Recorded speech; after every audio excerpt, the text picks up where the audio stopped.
Hello guys, current affairs funda में आप सभी का स्वागत है। मैं हूं आपके साथ अभिषेक शर्मा और आज की इस वीडियो सेशन में हम 29 मार्च तक के सभी इंपॉर्टेंट करंट अफेयर्स कवर करने वाले हैं।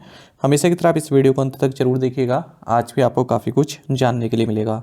साथ ही गाइस, इस सेशन को शुरू करने से पहले आप सभी को बताना चाहूँगा, NICL AO और असिस्टेंट एग्ज़ाम के लिए हमने एक GA बूस्टर तैयार किया हुआ है। बेसिकली ये पिछले 6 महीनों के जितने भी करंट अफेयर्स हैं वो आपको एक ही जगह पर प्रोवाइड कराए जा रहे हैं।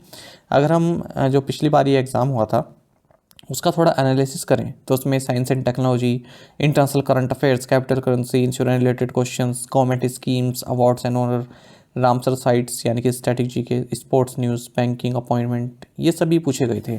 ठीक है, तो ये सभी कैटेगरीज आपको हमारी इस करंट अफेयर्स PDF पैकेज में प्राप्त होती है और आपको क्विज़ भी प्रोवाइड किए जाते हैं कैटेगरी वाइज। अगर एक बार आप करंट अफेयर्स हमारे पढ़ लेते हैं उसके बाद फिर उन क्विज़ को अटैम्प्ट करते हैं तो यकीन मानिए आपका करंट अफेयर सेक्शन काफ़ी मजबूत हो जाएगा। ठीक है, तो 50 मार्क्स की चीज़ आती है इस एग्ज़ाम में और आप बहुत अच्छे से इसकी तैयारी कर सकते हैं हमारे इन करंट अफेयर्स के चलते। तो लिंक आपको वीडियो के डिस्क्रिप्शन में मिल जाएगा और फर्स्ट कमेंट में भी हम इसको पिन कर देंगे। ठीक है, कोई भी अगर आपका डाउट है हमारे इस कोर्स से संबंधित तो आप कमेंट बॉक्स में अवश्य लिखिएगा। चलिए फिर करते हैं शुरुआत इस वीडियो सेशन की। सबसे पहले आज का क्वेश्चन देखेंगे, इसका आंसर आपको अभी कमेंट बॉक्स में करना है। Where is the institute of nano science and technology INST located? Nano विज्ञान एवं प्रौद्योगिकी संस्थान कहाँ स्थित है? ऑप्शंस देखते हैं, पुणे, मोहाली, अहमदाबाद या फिर भुवनेश्वर। जल्दी से आप आंसर कर दीजिए फिर हम आगे बढ़ते हैं। इसी तरह क्वेश्चन यदि आप प्रैक्टिस करना चाहते हैं तो हमें टेलीग्राम पर जरूर ज्वाइन करें। करंट अफेयर्स फंडा नाम से हमारा टेलीग्राम चैनल है।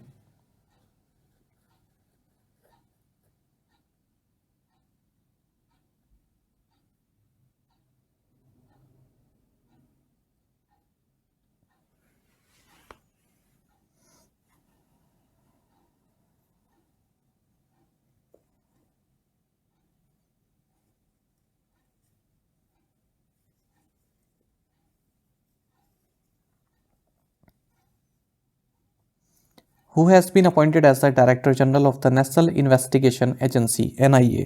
पूछ रहे हैं कि राष्ट्रीय जांच एजेंसी NIA के महानिदेशक के रूप में किसे नियुक्त किया गया है।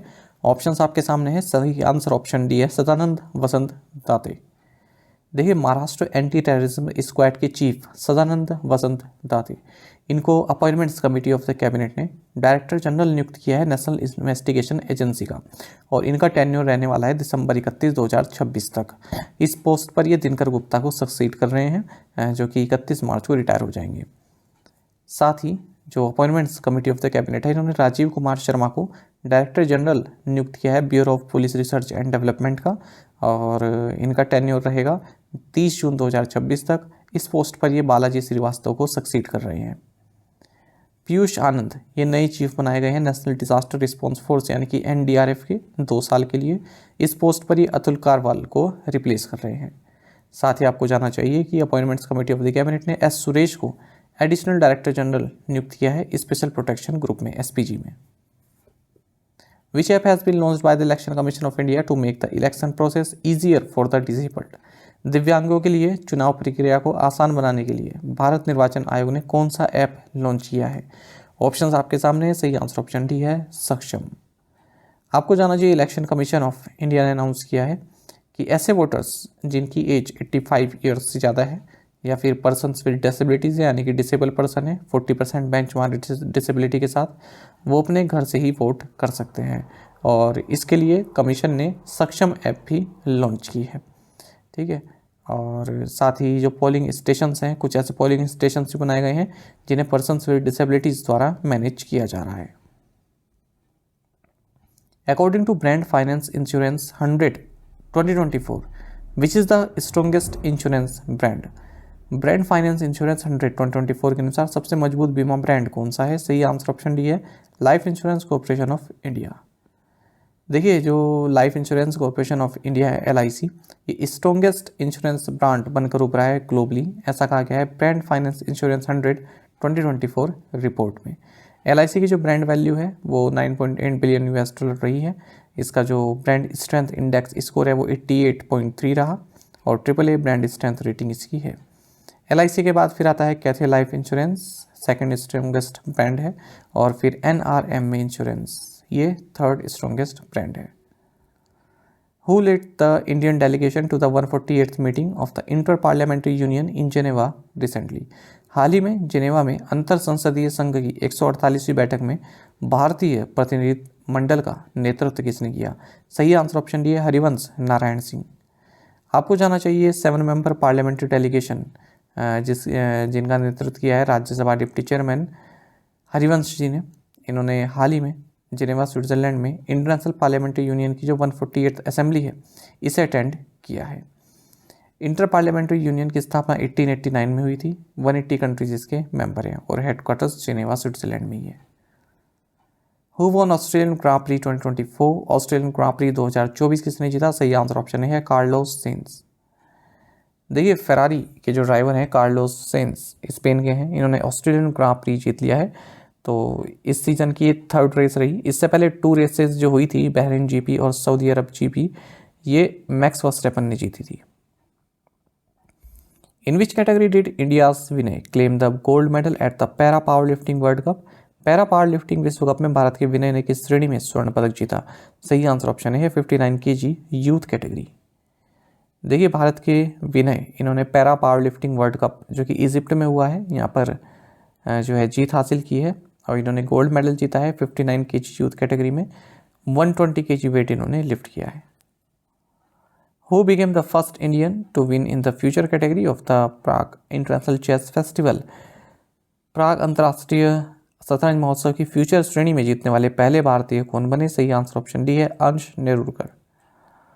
देखिए अंश नेरुरकर ये फर्स्ट इंडियन बन गए हैं जिन्होंने प्राग इंटरनेशनल चेस फेस्टिवल की फ्यूचर कैटेगरी में जीत हासिल की है।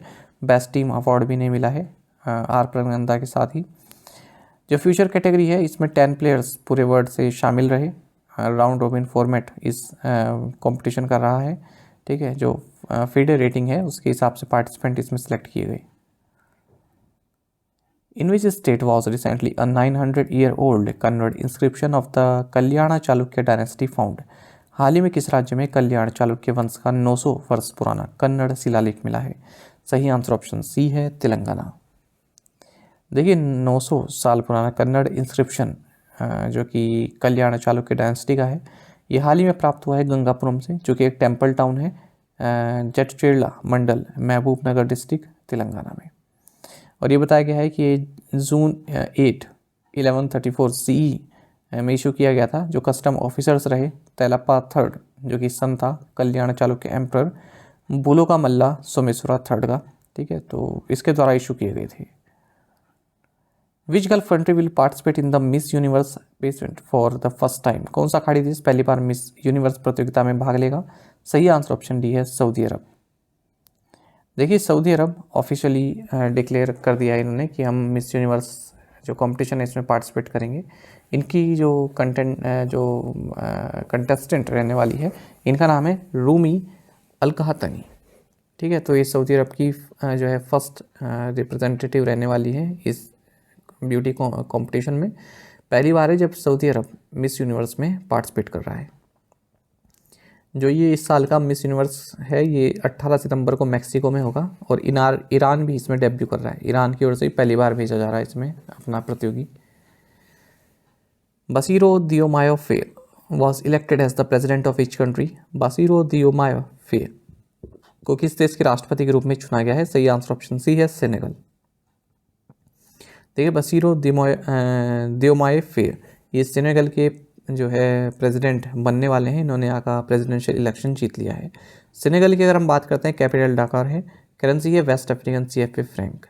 साथ ही आपको जानना चाहिए पोर्चुगल के जो प्रेसिडेंट हैं इन्होंने लुइस मोंटेनेग्रो, ठीक है, इनको कंट्री का नया प्राइम मिनिस्टर जो है नामित किया है। वहीं आपको जानना चाहिए वियतनाम का जो लेजिस्लेचर है इन्होंने वाइस प्रेसिडेंट वो थी अन स्वान को एक्टिंग हेड नियुक्त किया है इस देश का। The Indian Employment Report 2024 was released by the International Labour Organization and which other institution or organization? Bharat रोजगार रिपोर्ट 2024 अंतर्राष्ट्रीय श्रम संगठन और किस अन्य संस्था या संगठन द्वारा जारी की गई?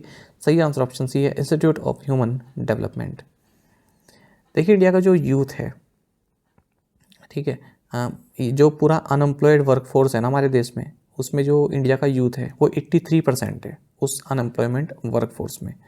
और जो इस तरह के यंगस्टर्स हैं जो सेकेंडरी या फिर हायर एजुकेशन जिन्होंने की हुई है, ठीक है, उनका जो शेयर है अनएम्प्लॉयड यूथ में वो लगभग डबल हुआ है। साल 2000 में 35.2% था, वहीं 2022 में 65.7% हो गया है। ऐसा कहा गया है इंडिया एम्प्लॉयमेंट रिपोर्ट 2024 में, जिसे रिलीज़ किया गया इंटरनेशनल लेबर ऑर्गेनाइजेशन ILO और institute of human development ISD के द्वारा।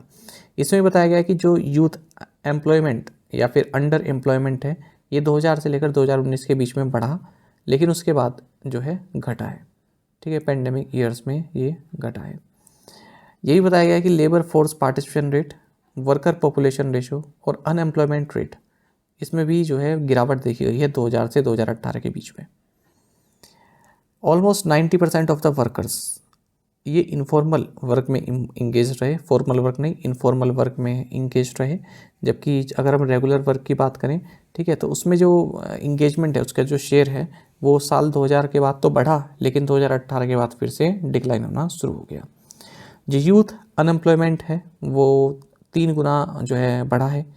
2000 में 5.7% था, वहीं 2019 में 7.15% हो चुका, लेकिन उसके बाद 2022 में फिर से गिरा है, 12.1% रहा है। इंडिया में जो है माइग्रेशन रेट लगभग 40% हो जाएगा 2030 में, और अर्बन पॉपुलेशन ये 607 मिलियन हो जाएगी। The Reserve Bank of India has imposed a monetary penalty of 1 lakh rupees on which city-based Excellent Cooperative Bank Limited। भारतीय रिजर्व बैंक ने किस शहर स्थित एक्सीलेंट सहकारी बैंक लिमिटेड पर 1 लाख रुपए का मौद्रिक जुर्माना लगाया है? सही आंसर ऑप्शन सी है, मुंबई। देखिए, रिजर्व बैंक ऑफ इंडिया ने 1 लाख रुपए का जो है मौद्रिक जुर्माना लगाया है excellent cooperative bank limited Mumbai Maharashtra पर। 50,000 रुपये की मॉनेटरी पेनल्टी लगाई है standard urban cooperative bank limited Aurangabad Maharashtra पर। 1 लाख रुपए की मॉनेटरी पेनल्टी लगाई है Howrah district central cooperative bank limited West Bengal पर। 6 लाख रुपए की मॉनेटरी पेनल्टी लगाई है Mandi urban cooperative bank limited Himachal Pradesh पर। और 75,000 रुपये की मॉनेटरी पेनल्टी लगाई है Rajapalayam cooperative bank limited Tamil Nadu पर। How much money will the center borrow via the issuance of government securities in the April to September period of fiscal year 25? वित्त वर्ष 2025 की अप्रैल से सितंबर अवधि में केंद्र सरकार प्रतिभूतियों को जारी करके कितना पैसा उधार लेगा? सही आंसर ऑप्शन सी है, 7.50 लाख करोड़ रुपीस। देखिए, जो सेंट्रल गवर्नमेंट है वो अप्रैल से सितंबर का जो पीरियड रहने वाला है फिजिकल 25 का, इसमें 7.5 लाख करोड़ रुपए जो है बोरो करेगी गवर्नमेंट सिक्योरिटीज़ इशू करके, ठीक है। अच्छा, जो गवर्नमेंट का पूरे साल भर का जो वित्त वर्ष का जो टारगेट है बोरो करने का, उसका ये 53.08% है। 7.50 लाख करोड़ जो है वो उस पूरे टारगेट का 53.08% है। तो गवर्नमेंट का टारगेट क्या है पूरे फिजिकल ईयर में जो है जो बोरो करने का, वो है 14.13 लाख करोड़, ठीक है। तो इसका आप जो 53.08% यानी कि 7.50 लाख करोड़ रुपये जो है ये अभी उधार ले लेगा पहले के 6 महीनों में। रिजर्व बैंक ऑफ इंडिया जो है आप सभी जानते हैं गवर्नमेंट के बिहाफ पर इस तरह के जो बोरोइंग प्रोग्राम से इनको मैनेज करती है और बॉन्ड्स इशू करती है ऑक्शंस के थ्रू हर फ्राइडे को। गवर्नमेंट ने ये भी कहा है कि ये जो है एक नई new debt security of 15 year tenure इसको भी इंट्रोड्यूस करने वाली है, और इसके जरिए 1.04 लाख करोड़ रुपीज़ बोरो करेगा ये फर्स्ट हाफ में इस फिस्कल ईयर के। और जो बोरोइंग है इस तरह की सिक्योरिटीज़ के थ्रू ये 13.87% रहेंगी टोटल बोरोइंग्स की। साथ ही गवर्नमेंट 12,000 करोड़ रुपए भी बोरो करेगा ग्रीन बॉन्ड्स इशू करके। Which place has been officially designated as the sole geo heritage site in Telangana? किस स्थान को आधारिक तौर पर तेलंगाना में एकमात्र भू विरासत स्थल के रूप में नामित किया गया है? सही आंसर ऑप्शन सी है, पांडवुला गुट्टा। देखिए, पांडवुला गुट्टा इसको फर्स्ट जियो हेरिटेज साइट घोषित किया गया है तेलंगाना के जयशंकर बोपलपल्ली डिस्ट्रिक्ट में। किसके द्वारा? जियोलॉजिकल सर्वे ऑफ इंडिया के द्वारा। तो ऐसा कहा जाता है जो पांडवास थे महाभारत की, ठीक है, वो यहाँ पर कुछ टाइम के लिए रुके थे अपने वनवास के दौरान। साथ ही राजस्थान गवर्नमेंट ने रामगढ़ क्रेटर को, जो कि बारान डिस्ट्रिक्ट में है, इसको भी जियो हेरिटेज साइट नियुक्त किया है। तो इस तरह के क्वेश्चंस भी एग्जाम में पूछ लिए जाते हैं। How much has Google been fined by French regulators for breaching intellectual property deal? बौद्धिक संपदा सौदे का उल्लंघन करने पर फ्रांसीसी नियामकों ने गूगल पर कितना जुर्माना लगाया है? सही आंसर ऑप्शन बी है, 250 मिलियन यूरोज। देखिए गूगल पर जो है 250 मिलियन यूरोस का फाइन लगाया गया है फ्रेंच रेगुलेटर्स द्वारा, क्योंकि जो इंटेलेक्चुअल प्रॉपर्टी राइट से संबंधित इश्यूज़ हैं उनको इसने पालन नहीं किया है। तो जो गूगल का जो AI पावर्ड चैटबॉट है बार्ड, जिसे अभी इन्होंने जेमिनी नाम दे दिया है, तो ये जो न्यूज एजेंसीज़ हैं, जो पब्लिशर्स हैं, उनका कंटेंट तो यहाँ पर जो है कॉपी पेस्ट कर देता है और उनको बताता नहीं है, ठीक है, या फिर उनको जो क्रेडिट देना है, जो भी मतलब डील वगैरह हुई हो, ठीक है, वो छुपा के रखता है। अच्छा, इससे पहले आगे बढ़े तो ये एक मैसेज है नम्रता वर्मा जी का। तो इन्होंने SBI PO जो है क्लियर कर लिया है, और ये हमारे साथ जुड़ी रही करंट अफेयर्स हमारी सोर्स से इन्होंने पढ़ा था, ठीक है। और इनका ये मैसेज मैंने सोचा आपके साथ एक बार शेयर कर दूँ, ताकि आप लोगों में भी कॉन्फिडेंस आ जाए कि आप लोग सही प्लेटफॉर्म पर जो है अपना समय इन्वेस्ट कर रहे हैं, पढ़ रहे हैं, ठीक है। यही उद्देश्य रहता है मेरा कि आप लोगों को ये इस तरह के मैसेज दिखाता रहूँ, आप में कॉन्फिडेंस बना रहे कि हाँ, अगर हम इन करंट अफेयर्स को सही से पढ़ेंगे तो हमारा सिलेक्शन हो जाएगा। एक और है ये सुएज झा, ठीक है, तो ये तो कई एग्ज़ाम में सिलेक्ट हो चुके हैं, RRB PO भी बन चुके हैं, NIACL में भी हैं, और अब SBI PO भी इन्होंने निकाल दिया है। ये भी हमारे साथ काफ़ी लंबे समय से जुड़े हैं, और इन्होंने भी काफ़ी अच्छा परफॉर्मेंस किया था जनरल अवेयरनेस सेक्शन में, ठीक है। तो दोनों जो है मैसेज आपके सामने है। तो अगर आप सही से पढ़ेंगे करंट अफेयर्स तो आपका सिलेक्शन जो है बिल्कुल पक्का है, इसमें कोई डाउट नहीं रखना है आपको। According to the FICCI IBA Bankers Survey, which sector of banks reported better asset quality in terms of non-performing assets (NPAs)? FICCI IBA bankers सर्वेक्षण के अनुसार गैर निष्पादित परिसंपत्तियों के मामले में किस क्षेत्र के बैंकों की संपत्ति गुणवत्ता बेहतर थी? सही आंसर ऑप्शन सी है, पब्लिक सेक्टर बैंक्स। देखिए, एक सर्वे किया गया है FICCI IBA बैंकर्स सर्वे, इसमें बताया गया है कि जितने भी पब्लिक सेक्टर बैंक्स हैं इंडिया में, ठीक है, पिछले 6 महीनों की अगर हम परफॉर्मेंस की बात करें तो वहाँ पर जो NPA है, नॉन परफॉर्मिंग एसेट है, उसमें रिडक्शन देखने के लिए मिला है, NPA जो है घटा है। जबकि अगर हम प्राइवेट सेक्टर बैंक की बात करें तो 67% ऑफ प्राइवेट सेक्टर बैंक्स में ही केवल डिक्लाइन देखने के लिए मिला है। इसमें भी बताया गया कि 77% ऑफ द रिस्पोंडेंट बैंक्स में जो है NPA लेवल डिक्रीज हुआ है, यानी कि जो मतलब जितने बैंकों ने यहाँ पर इस सर्वे में पार्टिसिपेट किया उनमें 77% बैंक जो है कह रहे हैं कि हमारे यहाँ जो NPA है उसमें डिक्रीज देखने को मिला है। साथ ही पब्लिक सेक्टर बैंक्स में जो है बेटर एसेट क्वालिटी है, यदि हम प्राइवेट सेक्टर बैंक से कंपेयर करें। बेटर एसेट क्वालिटी का मतलब क्या हुआ? मान लीजिए पब्लिक सेक्टर बैंक है, 100 करोड़ का NPA है वहाँ पर, ठीक है, लेकिन उन्होंने पिछले 6 महीनों में उसे घटाकर 50 करोड़ कर दिया है। इसी तरह से प्राइवेट सेक्टर बैंक है, उनका NPA 100 करोड़ है, लेकिन पिछले 6 महीनों में उनका जो NPA है वो जो है 70 करोड़ ही हो पाया है, जबकि पब्लिक सेक्टर बैंक का कितना हो गया था, 50 करोड़ तक जो है पहुंच गया था, ठीक है। तो कम किया उन्होंने। तो असेट क्वालिटी किसकी अच्छी हुई अब? भाई NPA उनका कम हुआ ना पब्लिक सेक्टर बैंक का, तो एसेट क्वालिटी उनकी बेहतर हुई, ठीक है। तो वही यहाँ पर बताया गया है, यही हमारा क्वेश्चन भी था। आपको जानना चाहिए 18th राउंड था ये FICCI IBA बैंकर सर्वे का, ये जुलाई से दिसंबर 2023 का पीरियड का रहा है। टोटल 23 बैंक्स, जिसमें public sector, private sector, foreign banks, इन सभी ने इसमें पार्टिसिपेट किया है। What is India's revised GDP growth forecast for financial 2024-25 according to S&P global? S&P global के अनुसार वित्तीय वर्ष 2024-25 के लिए भारत की संशोधित GDP वृद्धि का पूर्वानुमान क्या है? सही आंसर ऑप्शन सी है, 6.8%। देखिए, S&P ग्लोबल ने इंडिया की जो growth domestic product growth forecast है फाइनेंशियल 2024-25 के लिए, इसको 40 बेसिस पॉइंट से बढ़ा दिया है और 6.8% अप कर दिया है, ठीक है। लेकिन अभी भी ये जो सेंट्रल बैंक या फिर गवर्नमेंट की जो प्रोजेक्शन है 7%, उससे कम ही है। इसने कहा है कि फिस्कल 24 में 7.6% भारत की ग्रोथ रहने वाली है। इसने रिपोर्ट जारी की है, economic outlook Asia Pacific 2024 quarter second, APAC bytes it's time on monetary policy easing. साथ ही इंडिया की जो GDP ग्रोथ प्रेडिक्शन है फिस्कल 26 एंड 27 के लिए इसने 7% रखी है। प्रीवियस असाइनमेंट क्वेश्चंस के आंसर देखेंगे। In which country is the Paro valley located? Bhutan. When is the world theatre day celebrated? 27 March. When is epilepsy awareness day purple day celebrated? March 26। The तुरंत line is an international border between which two countries, Afghanistan and Pakistan? Who will contest as the Congress candidate from the Varanasi seat? Prime Minister Narendra Modi's seat. Answer is Ajay Rai. आप में से कई students ने बिल्कुल सही answer किया है, इसी तरह से आप पार्टिसिपेट करते रहिए। आज के असाइनमेंट क्वेश्चन देखते हैं। Which team made the biggest team score in IPL history? Where was Cinevesture international film festival held? Which company revealed AI gaming agent called SIMA और scalable instructable multiworld agent. Which Lok Sabha constituency in Himachal Pradesh which has more than 300 temples is also known as छोटी Kashi. Surgeons in which country carried out the world's first successful transplant of a pig's kidney into a 62-year-old man, Rick Sleeman. इन पांचों questions के answer आपको comment box में करने हैं. यदि आपको एक क्वेश्चन का आंसर भी आता है तो भी आप हमें कमेंट बॉक्स में अवश्य बताइएगा. ज़्यादा से ज़्यादा संख्या में आप पार्टिसिपेट करने की कोशिश किया कीजिए. साथ ही करंट अफेयर्स फंडा को आप टेलीग्राम पर भी ज्वाइन कर सकते हैं. यहाँ पर रेगुलर वीडियो अपडेट्स और करंट क्विज हम आप सभी के लिए डालते रहते हैं. साथ ही डिस्कशन ग्रुप में आप किसी भी क्वेश्चन का सोल्यूशन पा सकते हैं. दोस्तों, हमारे करंट अफेयर्स की प्लेलिस्ट दी गई, इसको आप जरूर देखें. अपने दोस्तों के साथ, फेलो एस्पिरेंट के साथ हमारे करंट अफेयर्स को शेयर जरूर करें. आज का ये सेशन आपको कैसा लगा आप कमेंट बॉक्स में अवश्य बताइएगा. Thank you guys.